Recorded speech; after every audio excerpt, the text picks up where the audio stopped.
Well, thanks so much for this opportunity to allow me to lend my voice to this project. I'm going to talk to you, as you asked, about growing up on Staten Island, share a little bit about why I joined the Army, hopefully tell some stories about the people that I served with and decisions that I've made, and share some of those seminal experiences that have shaped me as a leader. I was born in Manhattan and went to New York City public schools on Staten Island. I still have family in Queens and the Bronx. My New York City upbringing defines my character and my pizza and my bagel choices. The aura and spirit of the city that never sleeps inspire my service and exemplify my resiliency. I am an example of what we mean by it takes a village to raise a child. My family moved to Staten Island in time for me to start kindergarten at PS 54. By the fall of 1990, I was in Miss Rando's third grade class when we adopted a sailor from the USS Normandy. That was a Navy-guided missile cruiser home-ported in Staten Island and deployed to the Persian Gulf. The Normandy fired Tomahawk cruise missiles, protected Allied ships and aircraft in the area, conducted maritime interdiction operations, and helped to locate and destroy enemy mines. She was the first U.S. warship since 1945 to go to war on her maiden cruise. Our sailor's favorite snack was gummy bears, and to this day, every time I see a package in the stores, I think back to shopping with my mother and asking if I could keep one package for myself.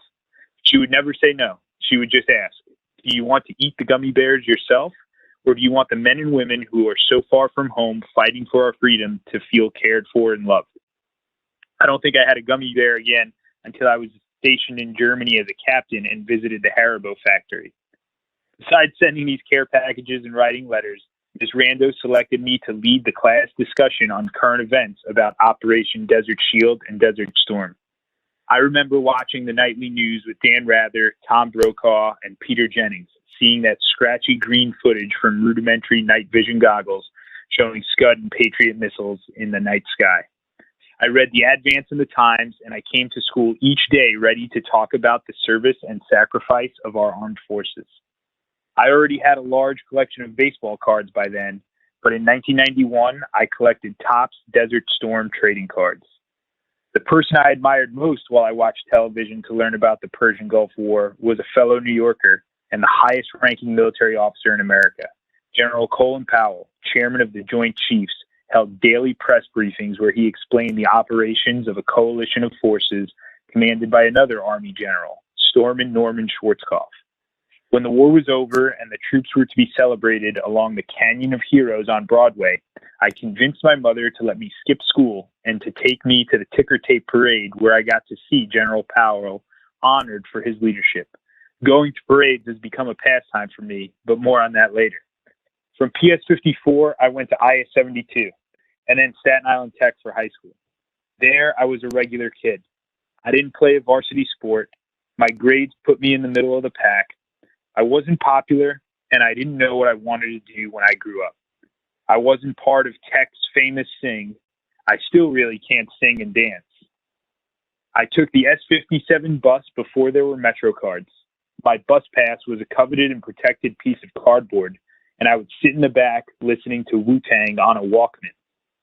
I was on Mr. Callahan's debate team at Tech. Mr. Andrews was the assistant principal, and it was Mr. Rail as coach of the Science Olympiad team who first introduced me to the United States Military Academy at West Point. It really does take a village to grow leaders. What exactly does that mean? Well, for a city kid, it means I've had to learn a little bit about gardening, about leading like a gardener. I think teachers are like gardeners. They set conditions for all of us to flourish. They focus on the whole team. I was very lucky that Mr. Callahan and Mr. Rail, Miss Carr, Mr. Bonamo, and Miss Schwartz, and so many other gardeners at Tech set the conditions for my success. They are why my roots are still right here on Staten Island. Values don't give you instructions on what to do or think. Instead, they provide you the tools that help you know how to respond to challenging situations. Such values are the catalyst for your behavior, not the actions themselves. In this sense, your values are more like the fertilizer in your garden. I was attracted to West Point because they mirrored those values that I developed at Tech. To be fair, I was also really attracted to the values of Georgetown University, but I didn't get in.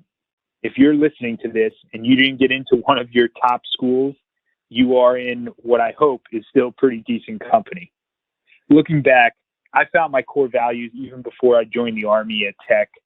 My teachers instilled in me a sense of being part of something bigger than myself, helping me to join and grow teams where passionate young leaders could live the axiom, democracy is not a spectator sport. I discovered my sense of patriotic duty and passion for public service by participating in Presidential Classroom and founding the Staten Island Tech chapter of the Junior State of America. As a self-identified government geek at a science and engineering school, I'm happy that Tech has actually kept JSA going. In high school, I was empowered, I was trusted, I was given an opportunity to lead my fellow students. That was exactly the sunlight and water I needed, but didn't know how to provide for myself. My teachers invested in me, and so I grew. My high school graduation was on June 27, 2000, and my first day of college was June 29th. We call it Beast Barracks at West Point because it's designed to make you question your decision to join the Army every day. And guess what? It worked. I struggled through learning how to march, how to shine shoes, how to put hospital corners on my sheets, and how to fire a rifle. As a yearling or a sophomore at the United States Military Academy at West Point, I had just finished a summer of cadet field training at Camp Buckner. Generations of cadets had gone through this training, which serves as our first real exposure to various military occupational skills or branches. Highlights include rides on Black Hawk helicopters, simulated battles with Abrams tanks, and the opportunity to call in fires from 155 millimeter howitzers. Cadets complete obstacle courses, compete for the coveted Recondo badge, and summer training was not complete until all members of the class of 2004 ran the 10 miles back from Camp Buckner to our barracks rooms. Many agree that Infantry Week is the toughest part of cadet field training. For me, it was easily my least favorite. I was born and raised on Staten Island in the shadow of skyscrapers, not in the woods. So the prospects of spending a week living outside in the August heat wasn't my idea of fun. I went to West Point hoping to be a policy wonk working in the Pentagon. I didn't envision myself as capable of being a combat leader. I wasn't enamored with the prospects of crawling through the mud or sleeping in the dirt. Needless to say, I struggled during Infantry Week, and my classmates labeled me soft. I might have been a good talker, but my strong voice and loud New York mouth in the classroom didn't translate to results in the battlefield. The late August of 2001 start of the academic year couldn't come fast enough for me. Yearlings can finally declare their major and can start taking classes outside of the core curriculum. As a member of the debate team, I knew I would join the Department of Social Sciences and be a Soc cadet majoring in American politics, policy, and strategy. I was enrolled in the advanced section of SS 252, American Politics.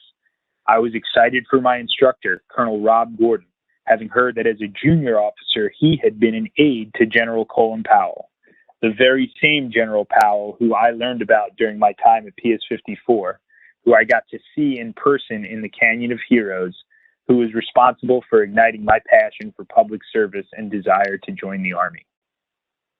Tuesday, September 11th, 2001 was only 3 weeks into the semester, but I already had the timing set to walk between classes without any real urgency and still meet West Point's expectation of punctuality, dictated by what we called Thayer time. Thayer time was broadcast across campus on closed-circuit televisions, synchronizing class start times, meals, and other daily activities. As I left my history class in Thayer Hall and headed to Lincoln Hall for SS 252, I was stopped by a friend from the debate team who knew I wore my New York pride on my sleeve. He asked if I had seen the big accident. A plane had crashed into the North Tower of the World Trade Center. I was caught completely by surprise, but had a sinking feeling and ran the rest of the way. I knew that each classroom's television turned to Thayer time could be changed to live news. I made it into Colonel Gordon's classroom for my American politics class, out of breath, nervous, at exactly 9:03 a.m., just in time to watch the second plane hit the second tower. I watched in astonishment as Flight 175 crashed into the South Tower, and like the rest of America, immediately knew this was no accident. My city was under attack. My friends and family were in the middle of it, yet I was the one in the Army. The entire class fixated on the television news and sat in silent shock as the towers crumbled. My instructor, Colonel Gordon, knowing I was from New York City, offered to take me back to his office so I could use his phone to call home. I tried to contact my parents and other friends, but only got busy signals.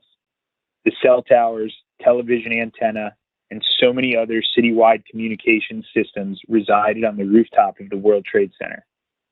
In a moment of despair, bewilderment, anger, and frustration, Colonel Gordon, another gardener in my life, showed me compassion. It was a hallmark of fellowship, that care and concern for me and my family that will forever inform my leadership in combat. Leaving class, barely an hour after the attacks on New York City and the Pentagon, we were already hearing stories of Americans fighting back and a plane crashing in Shanksville, Pennsylvania. West Point was on lockdown. Gates were closed to all vehicle traffic, instructors were given direction to augment base security, and cadets in charge of quarters were being issued ammunition to defend the barracks. The leadership at the United States Military Academy decided to continue with lunch formation and assembled all 4,000 cadets in the Washington Hall dining facility for the afternoon meal. The superintendent, the three-star general in charge of West Point, Lieutenant General Bill Lennox, addressed the Corps of Cadets. His message was calm, clear, and direct. America was at war. The men and women of our armed services were mobilizing across the world for a response once it was determined where this attack came from. This wouldn't be like any war of the past. The soup described a long, protracted war that was unlikely to have a clear day of victory. He insisted that each of us cadets were exactly where we needed to be, that this would be our first lesson in what he termed battlefield patience. He acknowledged our desire to move to the sound of the guns, abandon our studies, or depart West Point early to join the ranks of those soldiers on their way to combat.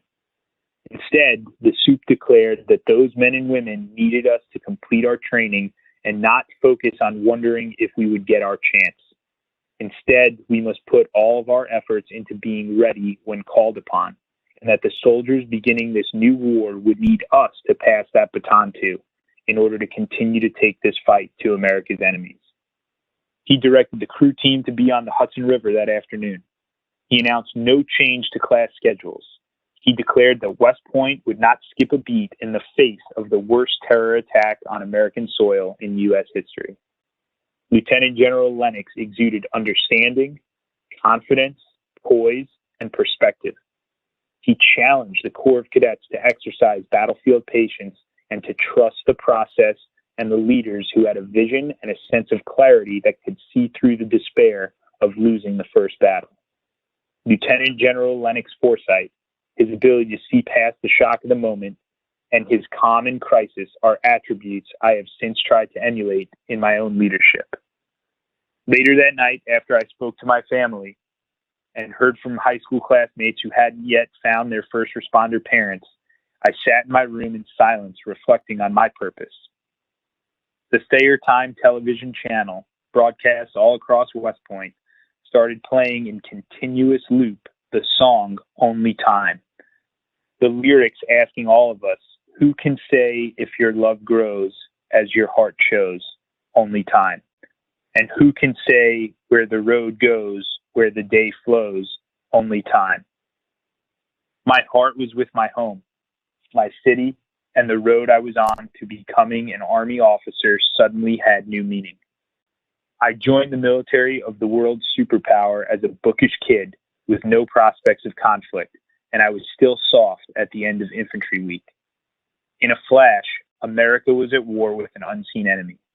I had only just begun to learn compassionate leadership, battlefield patience, foresight, and true fellowship.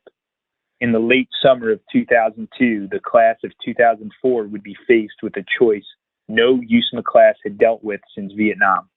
Leave West Point with no financial or service obligation, or take the affirmation oath, which would mean starting our third year at USMA with the full obligation to serve 5 years in the Army.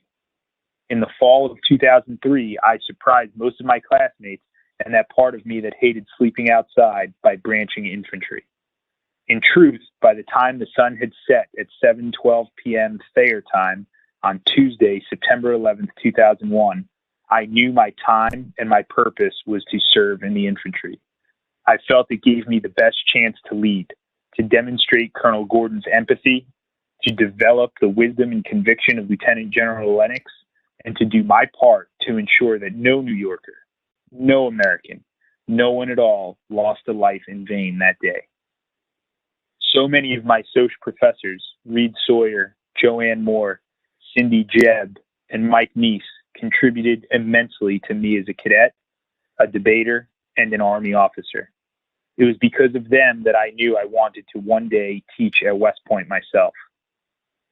Hey, at this point, you're probably thinking that you need to exercise some battlefield patience yourself, because I've been talking for quite a while, and the me in this story is not even out of college yet.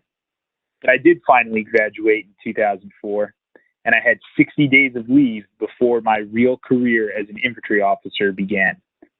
While most cadets use the time for vacation, I did something pretty common in our Staten Island communities. I went to work for the FDNY. In the 2.5 years since 9/11, West Point and the FDNY developed a relationship for the study of and defense against terrorism. I interned with the FDNY team that was building its own Center for Counterterrorism and Disaster Preparedness. I got to work on the security preparations for the 2004 Republican National Convention at Madison Square Garden and contribute to a strategic plan for biodefense. FDNY Chiefs Joe Pfeiffer and Steve Rainis are real heroes from 9/11. Chief Pfeiffer was the first battalion chief on the scene and set up his command post in the lobby of the North Tower and began directing his team to climb the flights of stairs to fight the fire. He gave his brother that same order, and it would be the last time he would ever see him. Those two senior FDNY leaders showed me their grace all summer and gave me a piece of glass from the World Trade Center site. I have carried that glass with me ever since. It helped me through Ranger School. It was with me on multiple deployments, and it was in my pocket on the south lawn of the White House in September 2019. We never forget those first responders that fought the first battle of the war on terror. I surely had no idea that the Army I was joining was one that would spend the next 20 years at war. The events of September 11, 2001 have shaped me as a New Yorker and as an Army officer, from watching the towers fall from my classroom at West Point to working with the FDNY and through the 50 months in combat over 5 deployments. Almost my entire career has been spent fighting back, and probably the most important work that I've done is as a gardener, growing and leading an entirely new generation of soldiers that would continue to fight our war on terror. And what have I learned so far? It's that success is never final, and failure doesn't have to be fatal. Now, some of you listening might be wondering, when did I get to be the gardener in the story? How can you one day be a gardener as well, growing other leaders? When will you get to define your own wisdom of life lessons? First, a word of advice. That lesson from the soup at West Point on 9/11 that applied to me, well, it applies to all of you as well. Don't spend your time wondering if you will get a chance to change our world. Concentrate on preparing yourself to be ready when that chance will inevitably come, because I can promise you that it will. Work hard, be kind, forgive yourself and those around you. Second, let me tell you about the time that I realized I had become a gardener. I was 23 years old, barely a year out of college, on my first combat deployment to Iraq, and placed in charge of 35 other soldiers. On February 12, 2006, Corporal Andrew Kemple was the first soldier in my company killed. Days later, as I tried to help my team manage our grief, I directed my platoon to huddle around a small television at an outpost in Baghdad to watch Andrew's funeral. We were horrified as protesters picketed and ridiculed our friend's family at his final resting place. There was nothing we could do about it. My platoon, white, Black, Hispanic, Asian, Pacific Islander, from all across America, had a deep respect for each other and an enduring empathy for our fellow soldier and his family. The soldiers felt conflicted, though. Protesters are Americans exercising their First Amendment rights, and we in the Army swore to support and defend those rights. As my soldiers angrily questioned the protest, we debated the role of the military to protect our freedoms, discussing human decency and respect for others. I was left wondering, what could I have done better? My team was confused, frustrated. I was questioning myself. After all, it was my idea. I directed everyone to watch, and I just made our loss worse. In that moment, I chose to do something unorthodox. I tried to be the change. I didn't want to give up or give in to any mistakes. I decided to demonstrate to my soldiers that every one of us, no matter the tragedy of the moment, can make an impact on our team, our community, our home, and our country. I had the opportunity to put into practice the lessons I learned and the values that were cultivated at Staten Island Tech and West Point. The academic exercises of the Junior State of America became real for me, and I realized I had impact beyond my own studies and personal battlefields.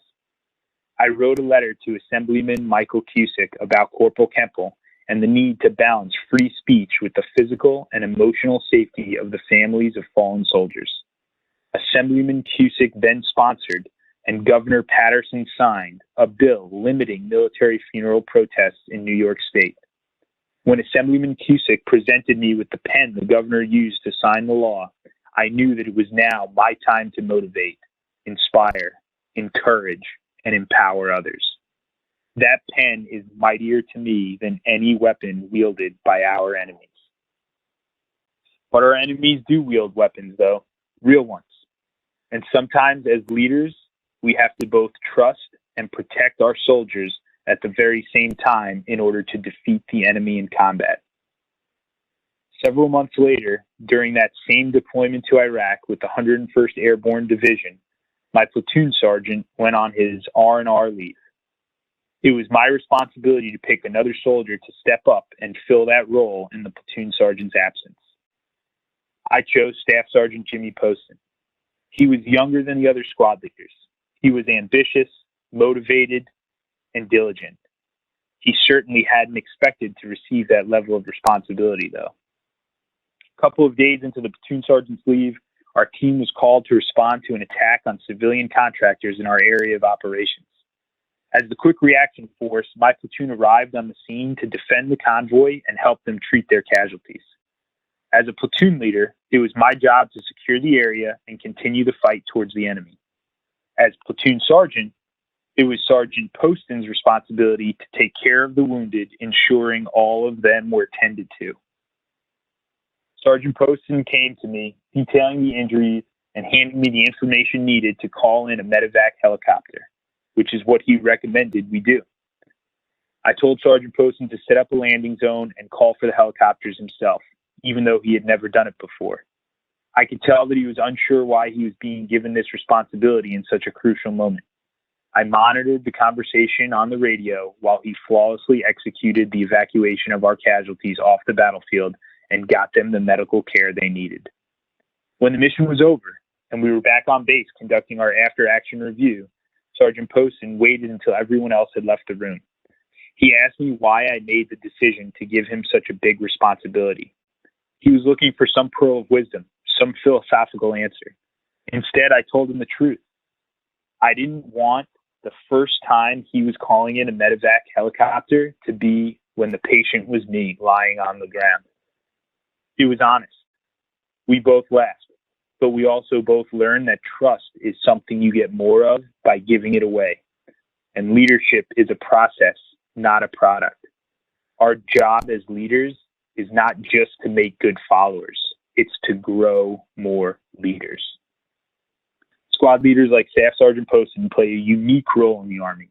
They are emerging leaders who are responsible for critical tactical level decisions in combat environments. Staff Sergeant Hubert was another squad leader who I served with in Iraq. Almost 9 months now into that first deployment, my platoon had seen our fair share of contact with the enemy, and we were prepared to respond when an improvised explosive device detonated on the first vehicle in our convoy. Identifying 2 people getting in a car immediately to our west in the desert, about 500 meters off the road, Staff Sergeant Hubert began his pursuit. The machine gunner on my vehicle saw the same thing and opened fire to stop that vehicle. At the time, no one knew the condition of our troops in the vehicle that had just been blown up, but part of our team was working to provide them the care they needed. We were within our rights to defend ourselves and had credible reason to believe the car we were chasing had the bad guys who we suspected had detonated a command wire IED on our teammates. When the car stopped fleeing, I made a split-second decision to order Sergeant Hubert to cease firing and approach the vehicle with an intent to detain whoever was inside. Over the radio and a quick back and forth, we discussed the possibility of those people wearing suicide vests or having some other trap planned to ambush our soldiers if we got out of our vehicles without firing more accurately at close range. It was clear that whether or not the people in the car had been shooting at us earlier, they weren't shooting at us anymore. I decided to increase the physical risk to my soldiers by ordering them to stop firing and approach for 2 reasons. First, I knew the intelligence value of arresting the enemy was higher than eliminating them. And second, I wanted to protect my soldiers from ever regretting any of their behavior in combat. It turned out that the 2 people in the car didn't have guns or bombs. They had a small video camera. They were 13 and 15 years old, and they were told that they would get $1,000, more money than their family had ever seen, for videotaping an attack on my platoon. It was war. We could have used lethal force. We could have ended up killing those 2 kids. But I know my soldiers' hearts and minds might have been plagued by that, even though it was right and okay by the rules of war. I was proud of the decision I made and of Sergeant Hubert's bravery in accepting a higher level of physical risk in favor of preserving the mind and spirit. Even better, those kids gave us the information we needed to conduct a nighttime helicopter raid on the actual bad guys who planned and resourced the attack on our platoon. Best of all, our guys weren't seriously injured in this attack. Now, I realize that this outcome, at all levels, was truly a lucky one. My guys could have been killed in the initial attack. I could have been walking my soldiers right into an enemy ambush. But in combat, there's always some level of risk. The sweet spot is protecting your soldiers from the enemy, but also protecting them from themselves. Physical and moral injuries can both be irreparable. Sometimes it's better to be more lucky than good. You can protect your soldiers by killing the enemy, and sometimes you protect your soldiers by preventing them from killing. But at war, you can't always protect your soldiers. The enemy still kills. I was home for about a year before my next deployment. Back in Iraq, November 1st, 2007, was the official transfer of authority day between the 2nd Brigade 10th Mountain and my unit, the 3rd Brigade 101st. As the executive officer and second in command of my company, I had been in Iraq for about a month. I deployed early to help the relief in place and to set conditions for my unit's 15-month deployment to the area, which was affectionately called the Triangle of Death. The unit we were replacing had fought nonstop for over a year trying to clear and hold territory from some of the fiercest terrorist fighters in Iraq. On the first day our unit was in charge, we planned to push deep into the known enemy territory to build 4 Iraqi army checkpoints. We wanted to make clear that our unit would continue to push the enemy despite the transition. My company, the forward support company in charge of all the logistics, would bring the materials, the concrete towers, the HESCO barriers and concertina wire, the sandbags, everything needed to construct the new checkpoints after the area was cleared. As the XO, my job was to get everything ready for the company commander and platoon leaders to execute the mission. I knew my role, but it was hard to stay behind as I watched my entire team head outside the wire to execute the mission I had planned and coordinated. I monitored the operation from our command post alongside the battalion's XO while the battalion commander led the mission. Our forces departed at sunrise. By 5 p.m., we had encountered 6 separate IEDs, but only one had blown up on us. The others were caught and neutralized in time. Inside the wire, we received word the materials for the final checkpoint were delivered, and the entire operation was ready to pack and head back to base. I remember feeling a sense of relief that we had accomplished our mission, and selfishly a little guilty feeling and a little bit grateful that I hadn't missed any real action. The next radio call was different. There was a large explosion, not at the edge of our formation, but right in the middle of the team getting ready to load up and begin the travel back to base.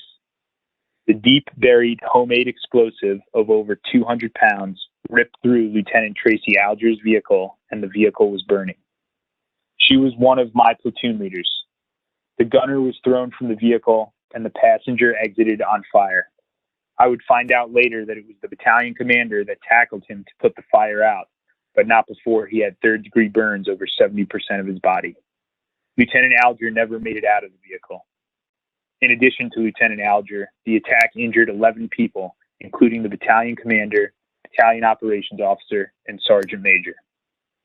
It was my job to break the news to my company, and it was up to me to decide what we would do next. The plan had been to make sure all 4 checkpoints got additional food, fuel, water, and other supplies they would need the next morning. This attack meant the entire team would have to defend in place and spend the night outside the wire. Our company had suffered 1 officer killed in action and 2 others severely wounded, and many of the trucks and troops we needed to accomplish the next day's mission would remain in the fight all night. I ran through the options in my head.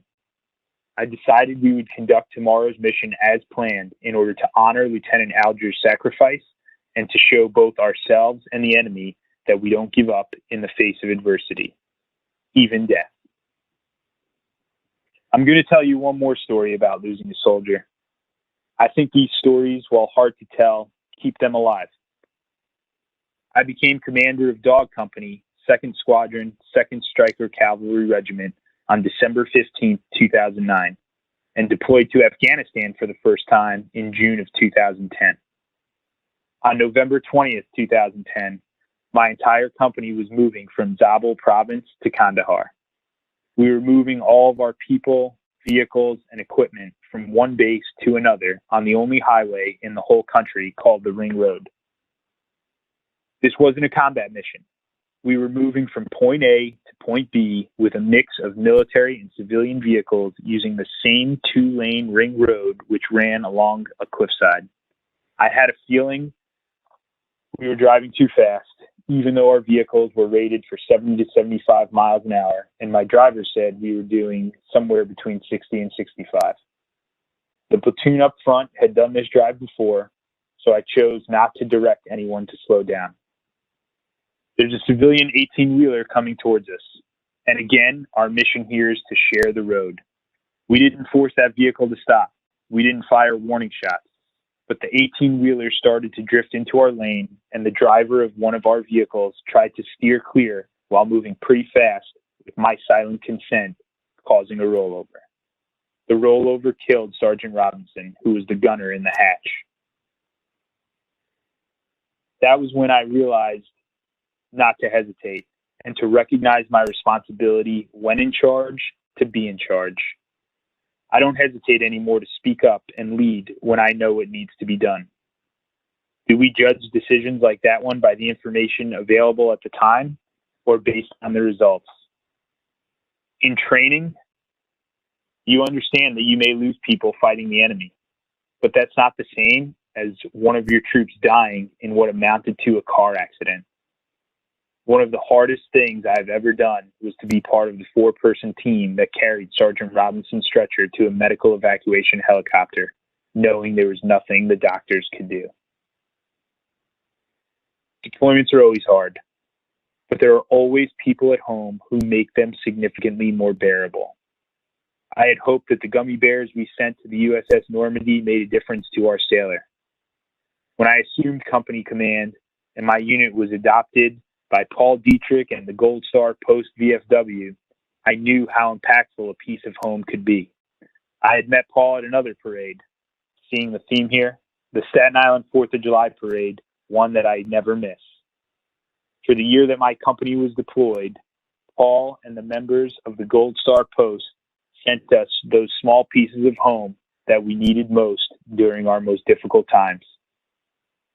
I finally got much closer to home in 2011 when I began my master's degree at Columbia University's School of International and Public Affairs, as I prepared myself to return to teach at West Point. Even after all that time downrange, I still knew that I wanted to follow in the footsteps of my mentors, teaching in Soch and coaching debate. I returned to serve as both the coach of the debate team and as an assistant professor of American government. As an instructor of American politics at the United States Military Academy, I took pride in explaining to cadets the role a professional military plays in a democracy. Instead of taking an oath to an individual, America's military pledge allegiance to the Constitution, a set of ideals that bind citizens and soldiers together in the defense of freedom. When my former students left my classroom for the battlefield, the impact of teaching became real to me. The realization that my former students were now charged with preparing America's sons and daughters for combat clearly reinforced the impact of my instruction. I recognized teaching was not only about this future generation of Army officers, it was also about the countless soldiers to whom they would bequeath our classroom lessons of selfless service to our nation. I am proud to have given back to the Army and the nation an excitement and commitment to selfless service that so many others gave me. As the officer in charge of West Point's debate team, my goal was to bring cadets' research to life and to ensure the cadets competing for the dean's team got credit for excellence just as much as those on the sports field. With the support of my Navy counterpart, I established an annual Army-Navy debate on the Friday night before the big football game. Now, ESPN College Game Day doesn't broadcast the event, and nobody tweets highlight videos, but the Army debate team went undefeated in the first 3 years while I was the coach. The cadets and midshipmen debated inside Independence Hall on the hallowed ground where the Declaration of Independence was signed and the Constitution formed. I also built a program to bring cadets into a maximum security prison so they could debate inmates enrolled in Bard College. The Bard Prison Initiative provides speech and rhetoric classes aimed at countering the conventional narrative of violent offenders in prison, reducing prison radicalization, and decreasing recidivism. The program helped prisoners alter their relationships to themselves and their communities. We conducted 3 separate debates, participated in a Ken Burns and Lynn Novick documentary, and created a legacy through our partnership that continues today. As the inmate students shared their stories, I was proud to support them in their use of education, argument, and discourse to enhance their understanding of the world around them and their place in it, rather than allowing their crimes to define the rest of their lives. Cadets were transformed by their interaction with prisoners through debate. I believe this fundamentally enhanced my students' view of citizenship and service. This was an unconventional, but no less valuable way to provide cadets examples of the pursuit of excellence. In the field and in the classroom, I immersed myself in the security challenges faced by our nation and learned how elements of our government work together to address these challenges. I learned that one person can change our system of government and improve the quality of life in our community. One person can also change you. I had a cadet at West Point who was faced with a really tough decision, a choice, one that made me think differently about our honor code. As a senior, Will was in his last semester at the academy. He was asked on an official form whether he had used marijuana as a cadet. He had a choice. He knew that he'd likely get away with lying about something that happened when he was a freshman because he had never failed a drug test and he never used marijuana again. But he also knew that telling the truth could get him in a lot of trouble. Drug use is grounds for dishonorable discharge from the Army. His values, his character, led him to answer honestly. And guess what happened? He was exactly right about the trouble he had coming. he received a letter from the school superintendent expelling him from West Point for drug use. But that's not the end of the story. Inspired by the character of Will's decision, I knew I had to act. As his debate coach, I took a risk in my own career to fight for him to stay at West Point. I argued to a 3-star general that Will's moral courage and his growth as a leader outweighed his original mistake. This is what I meant a while ago when I advised you to forgive yourself, forgive others, and be resilient. When you make a mistake, and you will, come clean. Storms in your life will threaten your garden, and the people you have invested in and the relationships you cultivate are key to overcoming that adversity.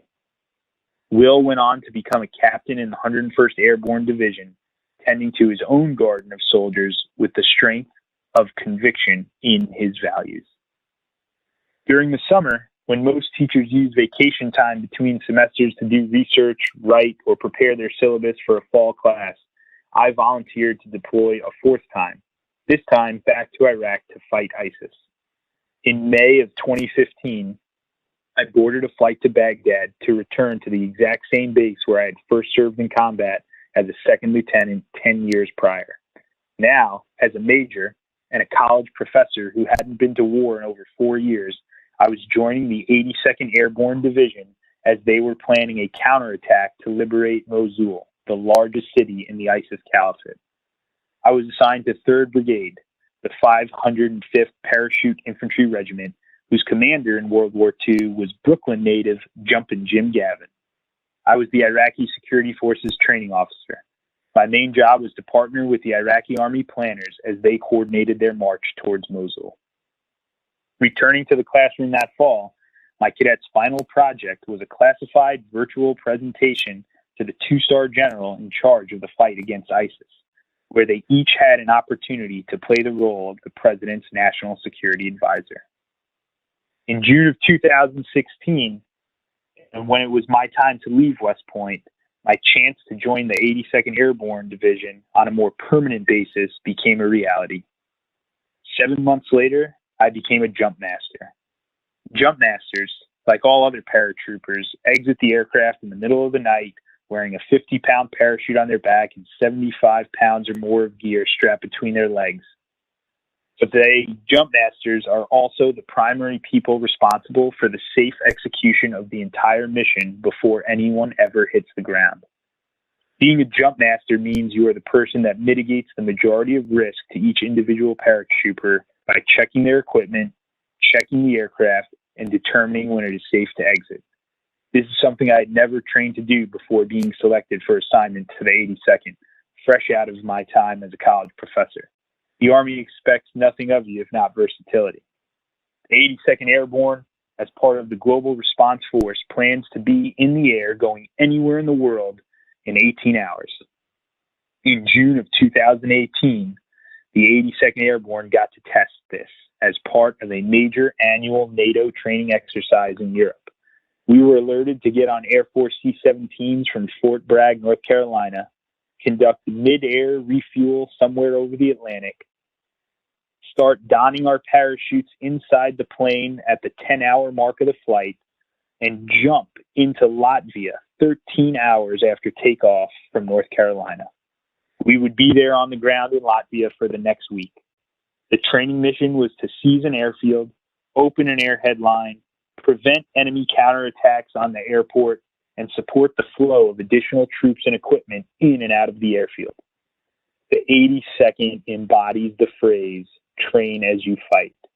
This no-notice mission into Latvia helped hone the skills that Major General Donahue and the paratroopers of the 82nd demonstrated just last month at Hamid Karzai International Airport in Afghanistan. My assignment to the 82nd Airborne Division was not all training exercises.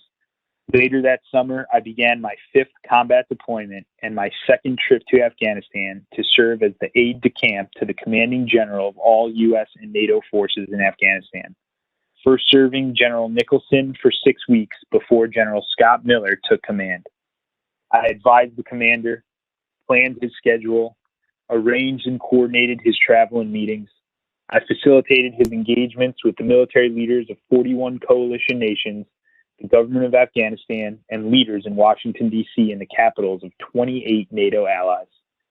You might remember that when I went to West Point, planning to be a military intelligence officer, thinking big thoughts in the Pentagon, I truly didn't understand why at West Point we always tended to equate leadership with physical fitness test scores. Ultimately, I learned that physical fitness is key to getting to the fight. Your body has to be both the thing that gets you to the battlefield and the thing that has the power to help you win. The human body can take a real beating jumping out of airplanes before the fight even begins. For me, overcoming other people's perception that I am more of a thinker than a fighter has been one of my biggest professional challenges. I believe that you can do both. Before I left Kabul 2 years ago, I made sure to do muscle-ups with General Miller. He's the most fit 4-star in the Army and the greatest warrior I have served with. He challenged me to achieve a level of physical fitness that was and is a very far cry from the cadet who struggled to run 10 miles back to the barracks during infantry week 18 years earlier.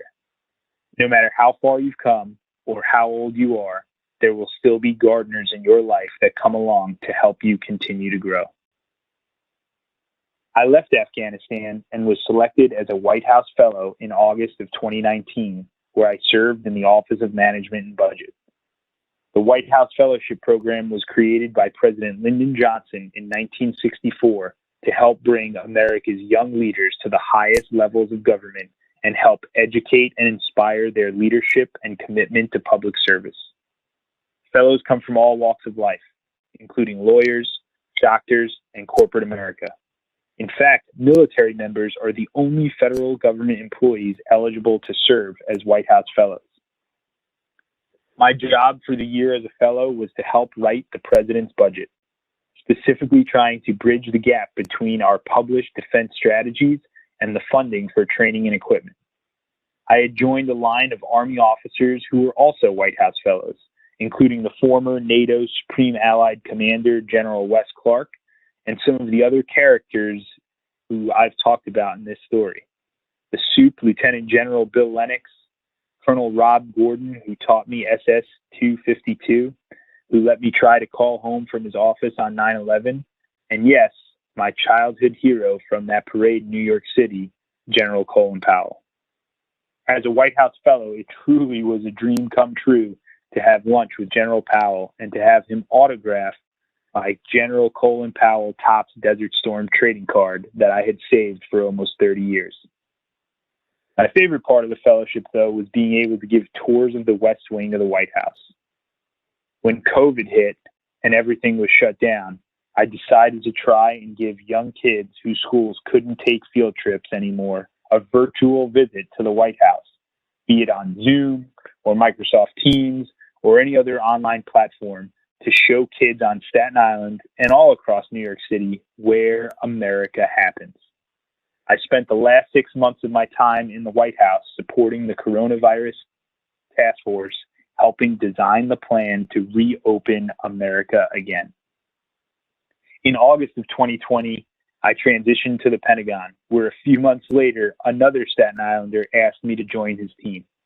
In February of this year, I began my role as military assistant to the senior advisor to the Secretary of Defense for COVID and fellow Staten Islander, Mr. Max Rose, executing the nation's vaccination mission. We had 4 objectives from the Secretary of Defense: protect the force, defend the nation, support allies and partners, and prepare for the future. DoD's effort to vaccinate our own people is arguably the most complicated vaccination mission in the world, with service members in 42 countries, an estimated beneficiary population larger than 33 states, and a majority of the active force consisting of young, healthy people less likely to accept the vaccine. To date, the department has administered over 4.8 million doses, vaccinating over 70% of the active force, and we've delivered over 17 million doses to the American public. As the vaccine mission began to wind down, On a Saturday in mid-August, I got a call from a COVID mission colleague who is serving as Chief of Staff to the Undersecretary of Defense for Policy. We talked about how the government of the Islamic Republic of Afghanistan had collapsed. Kabul had fallen to the Taliban, and the President of the United States had ordered the military to conduct the largest non-combatant evacuation mission in human history. She offered me the opportunity to join her team, where I spent the next almost 2 weeks supporting the mission to defend the airfield at Hamid Karzai International Airport, evacuate all embassy personnel, evacuate American citizens, and other at-risk Afghans, all while retrograding our military forces and ending America's longest war. These were, and still are, tough times. And while the return of the Taliban may have been expected, it is still quite sad for so many, especially the men and women that I have served with since the War on Terror began on my sprint to Thayer Hall 20 years ago. I really believed in what we were doing for the past 2 decades, and I still do. I am proud of what we accomplished and how we conducted ourselves with the mission we were given. Today, there are millions of 20-year-old men and women across all of Afghanistan who have only lived in a democracy and who are experiencing Taliban rule and Sharia law for the first time this month. We can only hope that as this generation of Afghans struggles with their loss of freedom, they find a way to change their society from within. As unfortunate as this total collapse is, and the mixed feelings that go with it, I think it is important to note that America's military apparatus provided the purpose, direction, and motivation for hundreds of thousands of Afghan security forces to hold back the military takeover of the Taliban for the last 20 years. This war may be ending on the battlefield in a tactical defeat of our Afghan partners, but America, NATO, and other allies voluntarily left this battlefield on our own democratically elected leaders' own terms. We negotiated a settlement with the Taliban and honored our part of the bargain.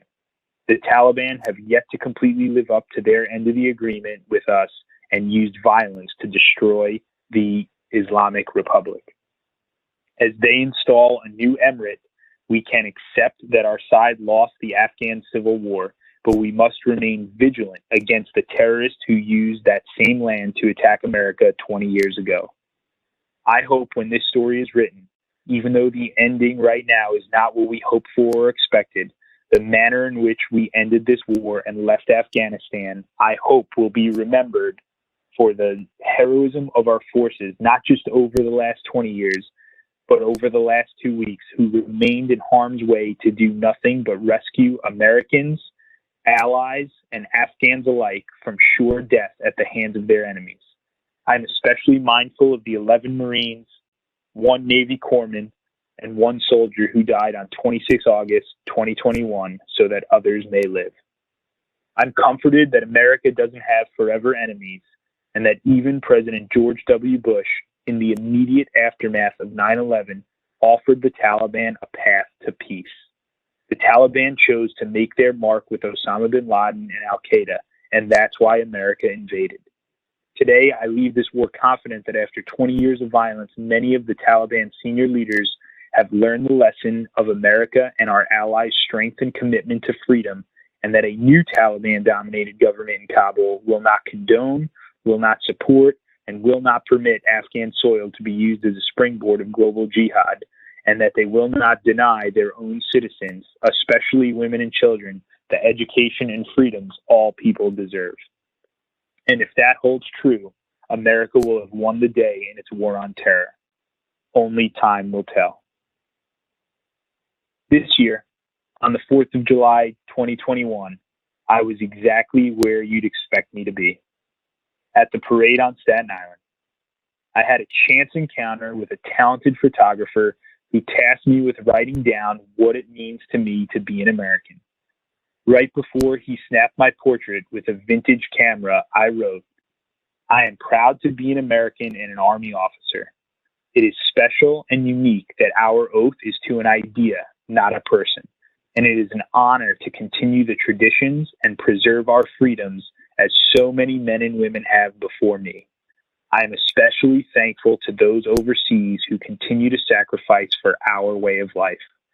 Democracy is not a spectator sport. Thank you again for this opportunity to share my story.